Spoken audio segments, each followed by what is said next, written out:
எடுத்துக்காட்டு 3.56 1, 2, 3 என்ற 3 தொழிற்சாலைகளில் பணிபுரியும் ஆண்கள் பெண்கள் பற்றிய விவரம் கீழ்காணுமாறு கொடுக்கப்பட்டுள்ளது. தொழிற்சாலை 1 ஆண்கள் 23 பெண்கள் 18. தொழிற்சாலை 2 ஆண்கள் 47 பெண்கள் 36. தொழிற்சாலை 3 ஆண்கள் 15 பெண்கள் 16. மேற்கண்ட தகவலை ஒரு அணி அமைப்பில் எழுதுக.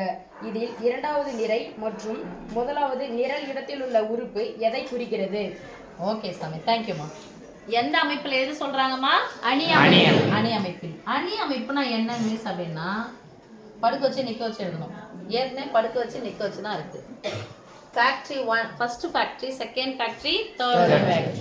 இதுல வேலை செய்ய ஃபேக்ட்ரி இருக்கு இல்லையா? இந்த முதல் ஃபேக்டரியில எத்தனை ஆண்கள் வேலை செய்யறாங்க, எத்தனை பெண்கள் வேலை செய்யறாங்க? இதுதான் நிறை, இதுதான் நிறை, இதுதான் நிறை. அப்ப எத்தனை நிறை இருக்குன்னு பாருங்க. 3 நிறை. நின்னுட்டு இருந்தா நிரல். நிறைக்கு இங்கிலீஷ்ல ரோன்னு சொல்லுவோம். Row row row. நீங்க இன்னைக்கு சொல்ல அந்த ரோல எத்தனை பேர் இருக்காங்கன்னு சொல்லிட்டு கேட்கறோம் இல்லையா? அப்போ படுத்துட்டு இருக்கிறது இங்க இருக்கிற கிடைமட்டமாக இருக்குது, எக்ஸ் அச்சுல இருக்கிறது நிறை, ஒய் அச்சுல இருந்தா அது நிரல். எப்படி ஞாபகம் வச்சலாம்? நின்னுட்டு இருந்தா என்ன வரும்? நிழல் வரும். அப்போ நிரல் நிழல் இதை ஞாபகம் வச்சுங்க. நின்னாதான் நிழல் வரும், நின்னாதான் நிழல் வரும். அப்ப நின்னுட்டு இருக்கிறது யாரு? நிரல். நிரல். இப்போ இங்கிலீஷ்ல அதெல்லாம் சொல்லுவாங்க காலம்னு சொல்லுவாங்க. இது எப்படின்னு சொன்னா ஒரு வீடு கட்டுறதுக்கு காலம் போட்டாங்களா, காலம் பாக்ஸ் கட்டாங்களா, காலம் பாக்ஸ் கட்டாங்கன்னு எப்படி இருக்கும் அந்த காலம்? நின்றுட்டு தான் நிற்பாங்க. பாக்ஸ்லாம் அடுக்கி வச்சு அதுக்குள்ள கலவையை கொட்டுவாங்க இல்லையா? அப்ப நின்றுட்டு இருக்கிறது தான் காலம் சொல்லுவாங்க. காலம் போட்டாங்களா, காலம் எழும்பிடுச்சா அப்படின்னு சொல்லலாம் கேட்பாங்க. காலம்.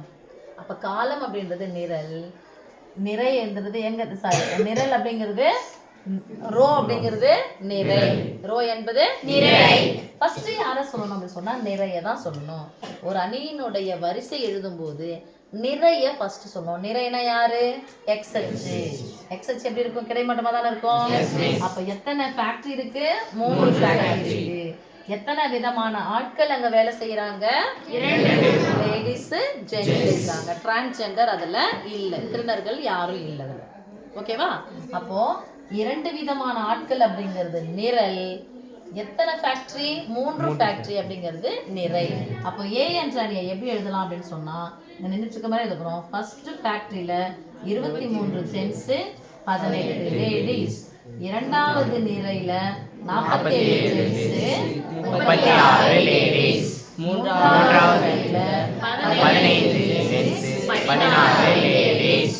இப்போ இது முதல் நிறை. ஓகே, ரோ 1, இது ரோ 2, இது ரோ 3. ரோ என்னது? நிறை. இது பேர் என்ன சாமி? காலம் 1, இது பேரு காலம் 2. ஓகே, இப்போ அவங்க ஒரு கேள்வி கேட்டிருக்காங்க. என்னது? இரண்டாவது நிறை. இரண்டாவது நிறை தானே? இரண்டாவது நிறையில் உள்ள இரண்டாவது நிறை மற்றும் முதலாவது நிரல். இரண்டாவது நிறை முதலாவது நிரலில் உள்ள உறுப்பு எந்த உறுப்பு? இடத்தில் உள்ள உறுப்பு எதனை குறிக்கிறது? அப்படியே எடுத்துக்கிட்டே வாங்க. முதல் நிரலா? அப்படியே எடுத்துக்கிட்டே வந்தீங்கன்னா முதல் நிறை தானே. இந்த உறுப்பு எதை குறிக்கிறது? எந்த உறுப்பு இது? சொல்ல மாட்டேங்கிறீங்களே. இரண்டாவது நிறை மற்றும் முதலாவது நிரலில் உள்ள உறுப்பு 47. இப்ப நான் ஒரு கேள்வி கேட்கிறேன். முதலாவது நிறை இரண்டாவது நிரலில் உள்ள உறுப்பு. முதலாவது நிறை இரண்டாவது நிரலில் உள்ள உறுப்பு 17. மூன்றாவது நிறை முதலாவது நிரல். மூன்றாவது நிறை முதலாவது நிரல் 15. அண்டர்ஸ்டாண்ட்? Yes miss. அவ்வளவுதான் சாமி. இந்த அணியினுடைய வரிசை எழுதும் போது எப்படி எழுதணும் அப்படின்னு சொன்னா ஃபர்ஸ்ட் யாரை எடுக்கணும்? எக்ஸ் அச்சு. ஃபர்ஸ்ட் எந்த அச்சு? எக்ஸ் அச்சு. அப்ப எக்ஸ் அச்சு எத்தனை இருக்கு பாருங்க? 1 2 3 3. காலம் எத்தனை இருக்கு? 2. காலம் 1 காலம் 2 2.